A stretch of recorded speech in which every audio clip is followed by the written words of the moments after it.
Rabbi shrah li sadri wa yassir li amri wa hlul 'uqdatam min lisani yafqahu qawli. Hadirin yang dirahmati Allah Subhanahu wa taala, tuan-tuan, kita menyambung bagaimana sifat dan akhlak Nabi sallallahu alaihi wasallam daripada sunnah Nabi ialah Nabi melarang kita daripada riak dan sum'ah dan digantikan dengan sifat ikhlas. Kita tahu riak ini kita menunjukkan ataupun kita rasa bangga terhadap orang lihat kepada kita. Manakala sum'ah pula ialah sifat yang kita rasa macam diri kita je baik, orang lain tak berapa baik daripada kita. Ini sifat yang sifat-sifat mazmumah yang duduk dalam hati kita. Bahaya sifat ni, walaupun dia tidak mempamerkan kepada orang ramai, tetapi sifat riak dan sum'ah ni yang ada dalam hati kita merupakan salah satu akhlak-akhlak yang tidak baik. Sebab itu dalam kitab ni dinyatakan kepada kita satu hadis yang mana Nabi SAW ditanya oleh para sahabat yang berperang. Nabi Ta'ala ditanya tentang seorang laki-laki yang berperang dengan penuh keberanian. Dia berperang untuk membela diri, dan dia mati dalam peperangan. Maka Nabi kata dia tidak masuk syurga. Kerana apa? Kerana dia berperang dengan penuh keberanian untuk orang melihat dia itu orang yang berani. Dia berperang di jalan Allah Subhanahu wa taala untuk membela diri. Membela diri ini membela diri ahli keluarganya yang telah meninggal, yang telah mati dalam peperangan yang terdahulu. Maka dia berperang itu untuk membela diri dia dan diri ahli keluarga dia. Dan yang ketiga, dia berperang kerana nak tunjuk kepada orang tentang keberanian dia, tentang kegagahan dia, tentang ketakasan dia berperang itu, untuk mengharapkan orang puji dia. Maka para sahabat tanya pada Nabi, siapakah di antara mereka ini yang betul-betul berperang di jalan Allah Subhanahu wa taala? Maka Nabi SAW mengatakan bahawa man qatala litakuna li kalimatullahi al-ulya fahuwa fi sabilillah. Sesiapa yang berperang demi untuk meninggikan agama Allah, sesungguhnya dia telah berperang di jalan Allah Subhanahu wa taala. Tuan-tuan yang dimati Allah Subhanahu wa taala, zaman kita sekarang ni tidaklah lagi berperang dengan mengangkat senjata, berperang mengangkat pedang dan sebagainya. Tetapi kita hari ini berperang untuk menegakkan agama Allah. Bila kita berjihad untuk menegakkan agama Allah, untuk meninggikan agama Allah di atas muka bumi, dia merupakan suatu jalan yang Allah redha. Itulah yang dikatakan berperang, berjihad di jalan Allah untuk meninggikan agama Allah. Dia sesungguhnya berada pada jalan Allah Subhanahu wa taala. Samalah dengan kita pada hari ini, Kita hidup kat atas dunia ini untuk apa? Untuk apa? Kalau kita duduk atas dunia ini untuk saja-saja hidup, maka dia telah tersasar daripada matlamat hidup kita. Seperti mana yang saya sebut dengan tuan-tuan yang lepas, kita dijadikan oleh Allah Subhanahu wa taala, wa ma khalaqtul jinna wal insa illa liya'budun. Tidak aku jadikan jin dan manusia melainkan untuk mengabdikan diri kepada aku. Ini tujuan kita. Allah ciptakan kita untuk mengabdikan diri, memperhambakan diri kita kepada Allah dengan mengikuti segala titah perintah Allah dan meninggalkan segala larangan-larangan Allah. Ini tujuan kita, wa ma khalaqtul jin. Tidak aku jadikan jin dan manusia untuk taat perintah Allah, mengabdikan diri kepada Allah. Maka mengabdikan diri kepada Allah itulah kerana Allah kita semayang. Kan, usalli fardhal maghribi salasa raka'atin ma'muman lillahi ta'ala. Tu. Ini yang nak mengajar kita buat sesuatu itu kerana Allah. Lillahi ta'ala. Kita puasa Ramadan, nawaitu sauma ghadin an adai fahdu syahri ramadana hazihi sanati lillahi ta'ala. Kita ambil wuduk, nawaitul wuduk lillahi ta'ala. Kita tayamum, kalau kita tayamum, nawaitu tayammuma listibahati solah lillahi ta'ala. Sebab itulah semua sekali yang kita buat tu berdasarkan kepada niat kita kepada Allah. Ni yang dinyatakan oleh Nabi dalam satu hadis. Kalau kita buka Matan Arba'in, Imam An-Nawawi rahimallahu ta'ala meletakkan ini sebagai hadis yang pertama. Kan, innama a'malum binniyah. Kan, innama a'malu binniyat. Kan, sesungguhnya semua amal-amal kita itu bermula dengan niat. Wa innama likum ri'imma nawa faman kana hijratuhu. Ini kita panjang hadis ni kan. Faman kanat hijratuhu ilallahi wa rasulih fa hijratuhu ilallahi wa rasulih. Siapa yang berhijrah, siapa yang melakukan sesuatu amalan dan amalan itu tujuannya untuk Allah dan Rasul, maka dia akan kembali juga kepada Allah dan Rasul. Kalau macam hadis ini, faman kana hijratuhu, siapa yang berhijrah, hijrah itu kepada Allah dan Rasul, maka hijrah dia itu pahalanya adalah kerana Allah dan Rasul. Wa man kanat hijratuhu ila dunya yusibuha au imra'atin yankihuha fa hijratuhu ila ma hajara ilai. Kalau dia berhijrah kerana sesuatu dunia, sebab dunia, ataupun dia buat kerja-kerja agama kerana dunia, nak pangkat, nak kedudukan, nak disanjung dan sebagainya, kan? Ataupun dalam hadis ini kerana perempuan yang nak dinikahkannya. Ini kisah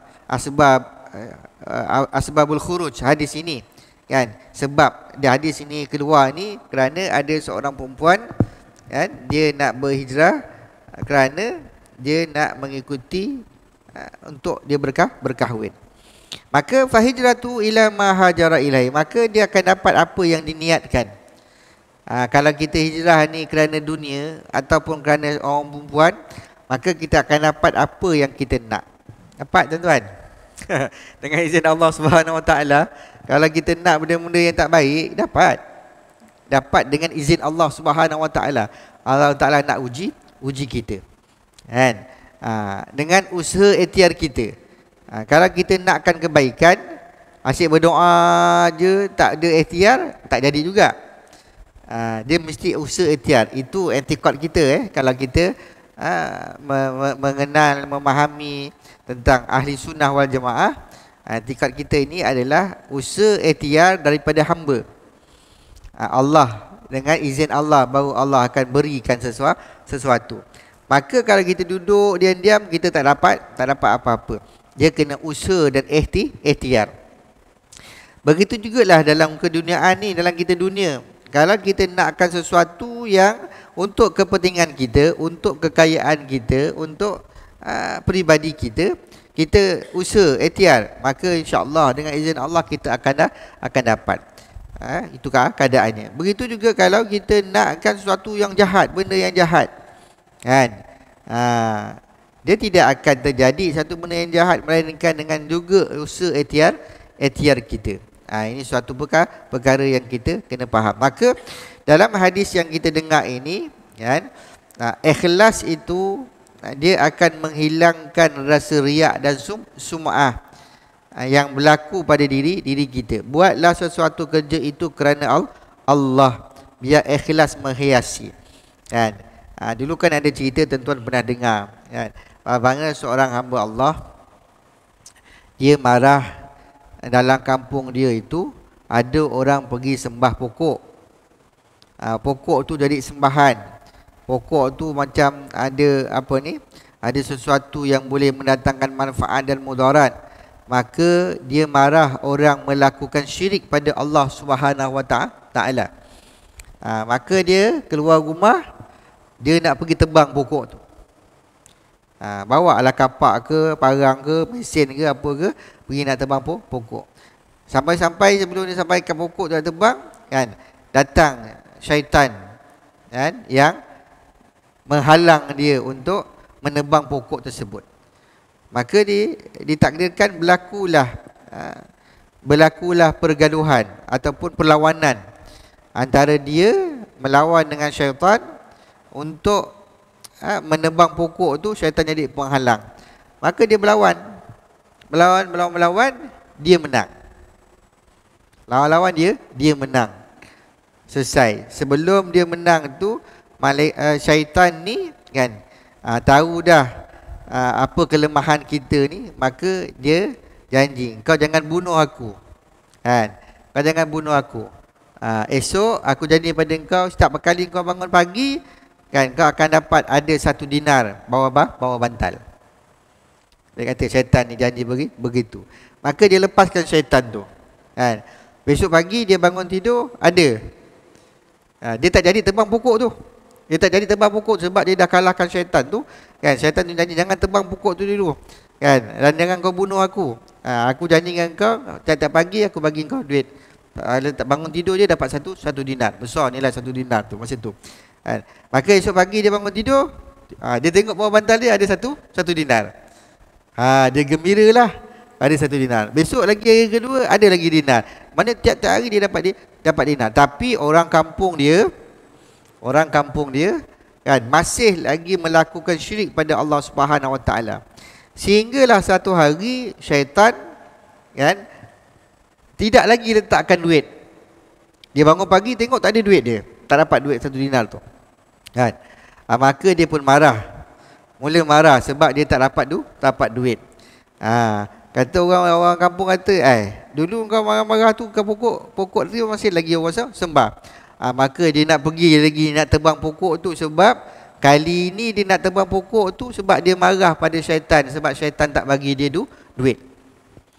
Bila pergi, syaitan datang depan dia, lawan, tak boleh tebang dan apa semua. Tak, aku nak tebang juga, apa semua, gaduh, dia kalah. Melawan-lawan dia kalah. Apabila dia kalah, kan, kata syaitan, hari ni aku berjaya mengalahkan engkau. Kerana apa? Kerana engkau nak tebang pokok bukan sebab kerana Allah Subhanahu Wa Taala, tapi engkau nak tebang pokok kerana engkau marah pada aku sebab aku tak bagi engkau duit. Ketika sekarang aku kalahkan engkau, kan, ketika engkau kalah ini, engkau tidak ada keikhlasan sebenarnya, tak kembali kepada Allah untuk sebenarnya menghalang manusia daripada melakukan syirik. Dulu aku kalah sebab engkau semata-mata nak tebang pokok itu nak menghalang orang kampung kau daripada melakukan syirik. Tapi sekarang aku menang kerana keikhlasan engkau tu sudah hilang. Engkau datang nak tebang pokok bukan sebab nak menghalang orang lain melakukan syirik, tapi kerana engkau tidak dapat duit daripada aku. Hilang. Ini suatu benda ikhlas. Kita nak buat kerja tu suatu kerana apa? Kalau kita bekerja pun, macam saya, macam Cikgu Fauzi ni, kan, contoh dengan tuan-tuan sekalian, kita kerja, hujung bulan ada gaji. Ni sebab orang bekerja, ada gaji. Dalam keadaan kita ada gaji pun, ada orang tak ikhlas buat kerja. Walaupun ada yang ada gaji tu, ada orang tak ikhlas buat kerja. Mengganggu masa dia di luar. Contoh dia kerja 8 pagi 5 petang, ataupun dia jadi cikgu daripada pukul 7 pagi sampai pukul 3 petang, kerja lebih masa petang-petang sikit, ada mesyuarat ke, ada gerak kerja sekolah ke sebagai contoh, ataupun kita lepas 5 petang tu ada lagi meeting tak selesai lagi kerja apa semua, kan, kita dah kita dah mula merungut dah apa dan sebagainya. Itu juga menguji keikhlasan kita bekerja. Ini yang Nabi SAW buat kerja agama. Allah pilih dia sebagai utusan. Nabi buat kerja sebagai contoh ikutan kita, ialah ikhlas. Bila ikhlas ini syaitan tidak dapat. Illa mukhlisin. Kan? Aku tidak akan dapat mengalahkan hamba-hambamu ya Allah, melainkan mereka yang ikhlas. Ini syaitan. Kan? Dalam hadis lain, kan? Syaitan tidak dapat nak menguasai kita kalau ada dua amalan kita setiap hari, iaitu kalimah la ilaha illallah dan juga kalimah istighfar astaghfirullahal azim. Ini sebab itu kita kena belajar macam mana jadi ikhlas. Untuk apa? Untuk agama. Kita buat kerja kat hidup kita ni, hidup kat dunia kita ni hari ni, bukan semata-mata hidup je tuan-tuan, tidak. Bukan semata-mata kita datang masjid semayang, puasa, zakat, haji, selesai, tidak. Kan? Kita ada lagi satu kerja yang kena ikut jejak langkah para utusan dan para anbiya Allah Subhanahu Wa Taala, iaitu para nabi dan rasul. Dia punya tugas utama dia adalah al-amru bil ma'ruf wan nahyu 'anil munkar. Al-amru bil ma'ruf wan nahyu 'anil munkar. Suruh orang buat baik dan cegah orang daripada melakukan kejahatan. Ini satu kerja core business para anbiya yang kita kena buat sekarang ni. Paling tidak pun dalam yang selalu saya sebut, ya, dalam rumah tangga kita. Kita sebagai ketua rumah tangga, mesti ada dalam rumah tangga kita itu al-amru bil ma'ruf wan nahyu 'anil munkar. Mesti ada suruh perkara ma'ruf, benda baik. Kita suruh anak kita semayang, suruh anak kita tutup aurat, suruh isteri kita tutup aurat, kan? Suruh dia buat benda-benda kebajikan, benda-benda baik. Dalam masa yang sama ada cegah mungkar, cegah benda tak baik. Kan, larang, ini dosa, ini haram, ini tak baik. Mesti ada dalam rumah tangga kita.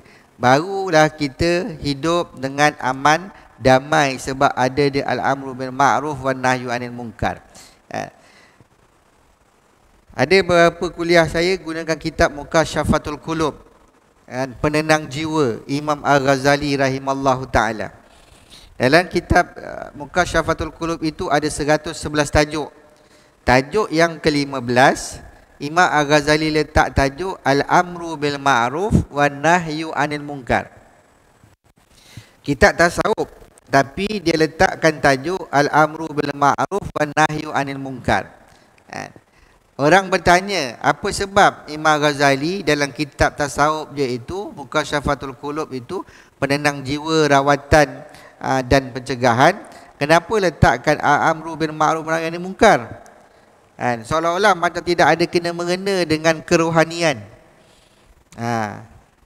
Maka dijawab oleh para ulama, Imam Al-Ghazali meletakkan tajuk al-amru bil ma'ruf wan nahyi 'anil munkar kerana sesiapa yang melaksanakan al-amru bil ma'ruf wan nahyi 'anil munkar, jiwa dia tenang. Barulah ada kena-mengena dengan Mukasyafatul Qulub itu, penenang jiwa. Kalau kita fikir sekali lalu, apa kena-mengena al-amru bil ma'ruf wan nahyi 'anil munkar ini dengan menenang jiwa?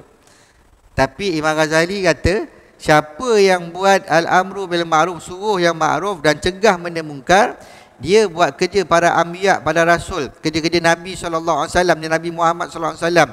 Maka siapa yang buat kerja al-amru bil ma'ruf wan nahyi 'anil munkar, maka jiwa dia akan tenang. Dia kata begitu. Sebagai contoh, kita dalam rumah tangga, saya bawa rumah tangga lah tuan-tuan, dalam entiti yang kecil. Tuan-tuan boleh fikirkan yang lebih besar. Dalam entiti kita yang kecil itu, apabila suami isteri dia buat kerja dalam rumah tangga dia itu ada al-amru bil ma'ruf, suruh yang baik, benda-benda baik, suruh yang baik berlaku dalam rumah tangga dia. Apabila dia melahirkan anak, zuriat keturunan dia, kan, ada anak-anak, tak kisahlah seorang ke, dua orang ke, 10 orang ke, 15 orang ke, tapi berlaku dalam rumah tangga dia itu pada anak-anak dan isteri dia itu pelaksanaan suruh buat baik, cegah benda mungkar. Maka dalam rumah tangga dia itu, kan, berlalu benda-benda yang ma'ruf, Rumah sentiasa bergema dengan ayat Al-Quran. Anak-anak baca Quran, dia mak ayah baca Quran, anak-anak baca Quran. Dalam rumah itu sentiasa dia ada amalan-amalan zikrullah, baca hadis, kan, dan sebagainya. Solat, zikir berlaku dalam rumah. Benda-benda makruf, benda-benda baik, kan. Dalam rumah tangga dia ada tidak berlakunya perkara-perkara mungkar, sebab dilaksanakan juga wanahyu anil munkar, cegah, kan. Anak-anak isteri keluar rumah tidak dedah aurat, kan. Anak-anak isteri kat rumah bercakap dengan cakap yang baik, tidak bercakap dengan cakap yang kotor, kan. Dekat rumah menghidupkan sunnah, macam saya pernah sebut yang lepas, masuk tandas, keluar tandas, semuanya itu berlaku dengan sunnah. Maka berlaku dalam rumah tangga itu kesejahteraan, aman, damai, kan, penuh dengan kasih sayang. Maka penghuninya jiwa dia akan jadi tenang. Tenang sebab kita tengok anak kita yang kita doa tiap-tiap hari, Rabbana hablana min azwajina wa zurriyatina qurrata a'yun. Anak-anak isi kita ini penenang jiwa, penyejuk mata, qurrata a'yun, penyejuk mata. Waja'alna lil muttaqina imama, dan mereka menjadi pemimpin yang baik. Maka kan tenang hati kita. Cuba dalam rumah tangga kita ini, tuan-tuan, tidak dilaksanakan amru bil ma'ruf wa nahyu anil munkar, kan. Berlaku dalam rumah tangga serabut dalam kepala otak kita. Anak ni bercerita, isi kita macam ni, keadaan tu macam tu kat rumah kita, kan, kotor, tak bersih, apa semua berlaku dalam rumah tangga kita. Agak-agak jiwa kita tenang kan? Tak tenang, pening kepala, kan. Tu yang kadang ada masuk hospital, stres. Stres. Bila stres tu kemurungan. Bila kemurungan tu macam-macam berlaku, kan. Jiwa tak tenang, fikiran tak tenang, kusut kepala otak saya ni ustaz, kata dia. Gitu, kan. Sebab apa? Sebab salah satu palingnya, kata para ulama, kenapa Imam Al-Ghazali meletakkan tajuk Al-Amru bil Ma'ruf wan Nahyu anil Munkar itu, kan, adalah siapa yang melakukan itu jiwa dia akan tenang. Sebab tu bila kita buat Al-Amru, suruh buat baik, pun saya pernah sebut dulu, bila kita suruh orang buat baik, kita jangan fikir orang tu akan jadi baik macam kita baik. Tapi kita fikir aku telah menyampaikan balighu anni walau ayah. Suruh buat baik. Datanglah masjid sembahyang. Tuan-tuan ajak orang sembahyang masjid, kan. Sembahyang berjemaah ni sunnatullah, sunnah agung, kan. Yang ramai orang kita ni pandang lebih kurang je. Kalau sempat sembahyang, tak sempat tak. Hari ni saya tulis, kan, rentetan daripada hadis semalam yang saya kongsi dalam Tinta Dakwah. Zaman Nabi dulu, nak kenal orang munafik, tengok dia sembahyang isyak dengan sembahyang subuh. Siapa yang berat dia nak datang sembahyang isyak dan subuh, datang sembahyang isyak dia, subuh tak ada, kan, itu orang-orang munafik zaman Nabi. Sebab sahabat tak macam tu. Sahabat memang sembahyang berjemaah belakang Nabi, isyak, subuh, kan. Zaman sekarang kita, hari ni saya tulis, zaman sekarang kalau kita cakap orang yang tak datang maghrib, tak datang isyak dengan subuh tu tak datang, kata munafik, orang akan kata kita pula jahat, tak berhikmah. Betul tak? Sekarang ni, zaman sekarang. Contoh begitu. Dia terbalik dah pula. Sepatutnya orang tu lah rasa malu. Aku ni berat nak datang sembahyang berjemaah isyak dan subuh. Nabi kata siapa yang berat nak datang sembahyang berjamaah isyak dan subuh, kan, maka itu golongan-golongan munafik, orang yang berpura-pura. Tu zaman Nabi tu sahabat-sahabat sangat jaga sebab tak nak dilabelkan sebagai orang munafik. Kita pada hari ini kalau ada orang yang tak datang sembahyang subuh, sikit nak sembahyang subuh, kan, yang tak datang sembahyang subuh tu isyak dia ada. Kalau kita kata orang yang datang sembahyang isyak tak datang sembahyang subuh ni munafik, orang-orang tu protes. Kata kita pula jahat dan kata kita tak berhikmah. Apalah ustaz ni, tak berhikmah langsung tuduh orang munafik. Dia kata begitu. Terbaliklah keadaannya. Jadi sebab itu bila kita ajak orang datang sembahyang, ajak orang datang sembahyang berjemaah, tuan-tuan jangan fikir kenapalah dia ni tak datang sembahyang berjemaah. Ada orang cakap dengan saya, "Ustaz, saya ada Ustaz, jiran saya tu, tapi bukan jiran sebelah rumah lah, jiran lah," kata dia. Memang selalu jumpa. Selalu jumpa dia dekat kedai kopi. Memang kaki ngeteh. Tapi nak jumpa dekat masjid susah. Kadang-kadang nak jumpa sembahyang Jumaat pun tak jumpa. Kita sebut dah datanglah, jom dah datang. Dia jadikan kita gaduh. Dia kata kan, kau nak pergi masjid, pergilah. Kubur masing-masing. Itu aku punya pasal lah, aku nak pergi ke tak pergi. Jadi gaduh. Kan? Saya kata, ajak je terus. Ajak je. Jangan pening kepala dia tak pergi masjid. Sebab tugas kita ajak. Seru. Tugas kita. Tugas saya, tugas tuan-tuan. Yang memberi hidayah itu Allah. Inna hudallahi huwal huda. Nampak tak dulu sejarah Nabi SAW ketika bapa saudaranya tidak mahu terima Islam. Nabi risau saat sampai dia dah sakarat pun kan, dia masih lagi tak mahu mengikut Nabi SAW. Kan, Nabi, jomlah kan, ikutlah agama Islam ni, ikutlah saya agama Islam. Kan, dia apa saudaranya ngeling kepala. Abu Lahab ada kan, ngeling kepala sebab takut Abu Lahab. Abu Lahab tu ada. Maka Nabi risau. Allah sebut pada Nabi SAW, jangan risau. Sesungguhnya hidayah itu daripada Allah. Tugas kamu ajak. Maka kalau kita dah ajak orang, kita tahu hidayah tu milik Allah SWT, maka kita tenang. Kita tak ada risau kepala hati kita tuan-tuan kepada ajakan kita itu, sebab kita tahu hidayah milik Allah. Tapi jangan putus asa. Jangan putus asa kita ajak orang ke arah kebaikan, sebab kita tak tahu bila masa yang kita ajak dia itu, kita seru dia itu, kita nasihat pada dia itu, saat itu Allah bagi dia hidayah. Kita tak tahu. Kita tak tahu. Ni contoh begitu. Maka buatlah baik. Macamlah kita juga sekarang ni, kita beramal. Kan, tuan-tuan buat baik daripada subuh bangun pagi, tahajud, pergi masjid, kan? Baca Quran, berzikir, berselawat, bersedekah, sembahyang duha, kan? Tolong orang, tu sembahyang zuhur, sembahyang asar, sembahyang maghrib berjemaah sebagai contoh. Bila kita renung balik, hari ni aku tak buat jahat. Hari ni aku tak buat jahat. Contoh begitu. Ni sambung isyak kan, sembahyang, baca suratul muluk pula apa semua, kan? Balik rumah malam pun kita buat ikut apa-apa yang amal-amal soleh yang kita buat. Maka amal-amal soleh itu jangan berhenti daripada kita buat, berterusan. Sebab kita tak tahu dekat mana amal soleh kita buat itu benar-benar ikhlas kerana Allah terima amalan itu, dan sebab amalan itulah kita masuk syurga Allah Subhanahu Wa Taala. Tak tahu. Kita tak tahu keadaan itu. Sebab itu bila kita suruh kita buat baik ni, amal soleh ni buat. Bila ada peluang buat baik, kita buat. Sebab kita tak tahu bila masa amal soleh yang kita buat itu betul-betul ikhlas dan Allah terima. Dan sebab terima walaupun sikit. Saya selalu sebut kat kaki tangan hospital, saya kata kita kerja 8 pagi 5 petang.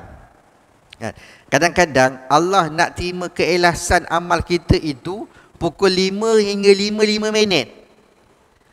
Patutnya pukul 5 tu kita dah pasikat dah nak balik.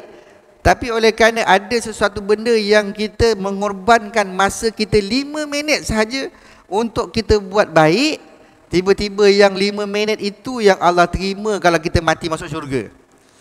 Yang pukul 8 pagi tadi sampai pukul 5 petang kan, buat baik juga, tapi sebab mungkin ada ganjaran, kan, ada ganjaran, ada gaji dan sebagainya. Yang 5 minit tu lebih tu kan, kita ikhlas nak bantu orang, tapi di luar kerja kita, rupanya yang 5 minit itu yang Allah terima asbab untuk kita masuk syurga. Kita tak tahu.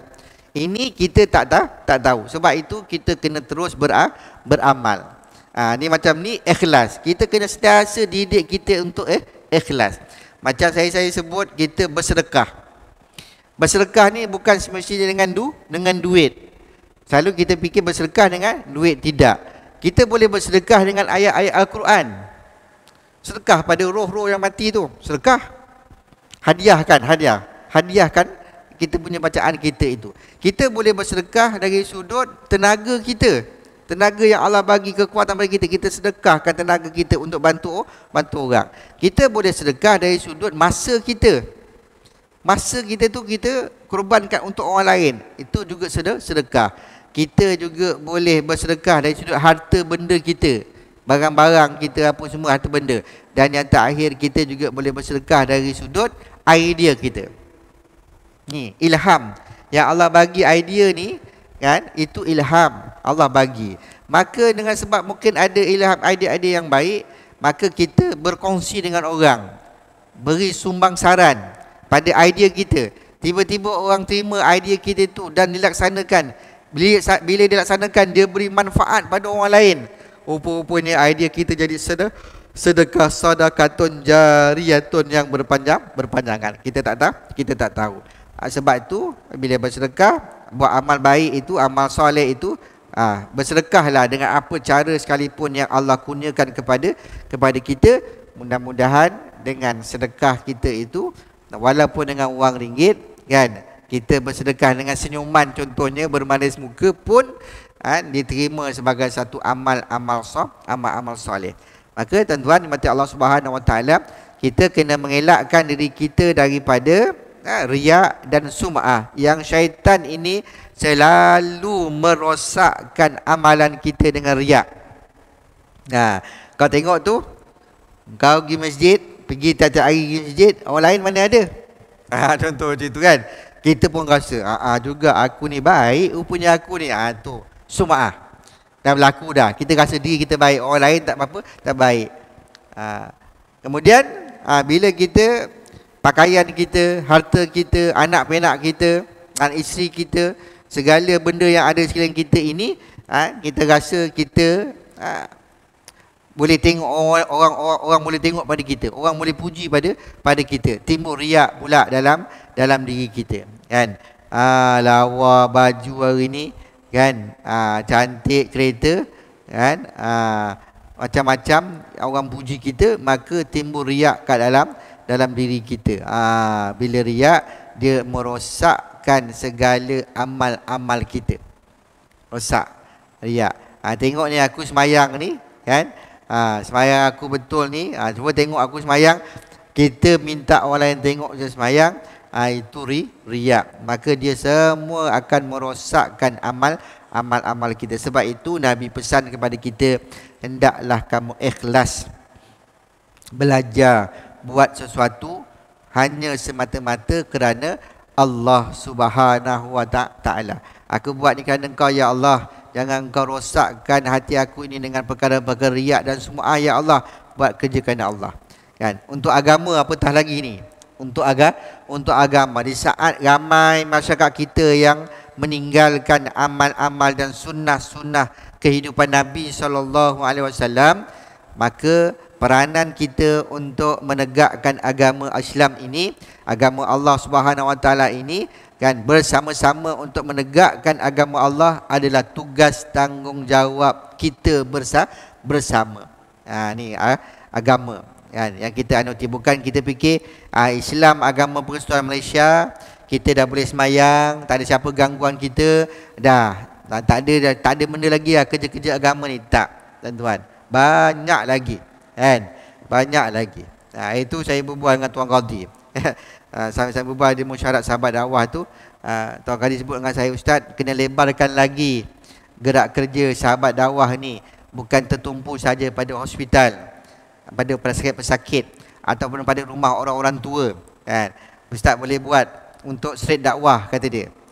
Tu kat dataran ke apa kan. Kena buat street dakwah. Ajak orang semayang di tempat-tempat terbuka kan. Ajak orang cara berwuduk dengan botol spray di tempat-tempat terbuka. Tu nama street dakwah kan. InsyaAllah saya kata kita akan fikirkan masa akan datang bila kita ada ramai kekuatan tenaganya ramai. Hari ni yang ada yang bantuan Sahabat Dakwah ni semuanya yang uzur-uzur dah kan. dia pula kena bantu kan. Dan usul-usul kita nak cari tenaga-tenaga muda untuk kita lebarkan lagi peranan dakwah itu. Untuk buat apa? Untuk kita bantu ramai orang yang masih lagi jahil dari sudut agama ni kan. Walaupun kita saya selalu sebut tuan-tuan, walaupun kita ni Johor dibanggakan oleh negeri-negeri lain, Johor ada sekolah agama, Johor ada sekolah agama kan. Hari ni yang sekolah agama Darjah Khas pangkat 1 cemerlang, lahir anak zina hari ni kan. Lawa budaknya, manis rupanya, lembut perwatakannya, pun terjebak dengan zina sehingga melahirkan anak zina. Semua ada pendidikan agama. Baca Quran pandai. Ini yang pandai lah. Yang selalu saya share dengan tuan-tuan. Ramai jumpa semayang tak tahu, mandi wajib tak tahu, baca Quran tak tahu, tak tutup aurat, memang liar. Selalu cerita dengan tuan-tuan. Tapi ada juga di kalangan mereka yang terjebak dengan zina ini budak baik. Contoh hari ni saya jumpa baik budaknya. Tapi dalam keadaan baik pun terjebak dengan zina, melahirkan anak zina, wal-iyadzubillah. Ini kita kena sama-sama mementras masyarakat kita di Segamat khususnya ni, selalu beri peringatan tentang zina ni. Jangan hampiri zina, la takrahu zina kan. Allah cegah kita, jangan kamu hampiri zina kan. Innahu kana fahisyatan wa sa'a sabila.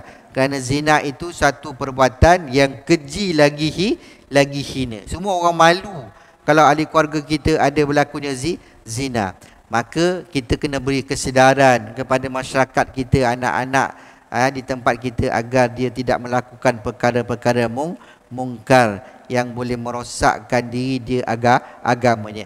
Maka kerja-kerja agama yang kita buat itu bukan untuk kepentingan kita, bukan untuk orang kenal kita sebagai orang yang memperjuangkan agama, bukan untuk orang kenal kita orang hebat, orang yang pandai bercakap, orang yang pandai buat kerja, tidak. Tetapi semuanya itu dikembalikan kepada apa? Li kalimatullahi hiyal ulia, untuk meninggikan agama Allah Subhanahu wa taala. Maka kita kembali niat kita itu lillahi taala. Macam kita semayang, inna salati wa nusuki wa mahyaya wa mamati lillahi rabbil alamin. Tetap juga akan dikembalikan kepada Allah apa yang kita buat. Tuan-tuan dimati Allah SWT, cukup sekadar itu. Qulu qawli hadza wa astaghfirullah li wa lakum. Assalamualaikum warahmatullahi wabarakatuh.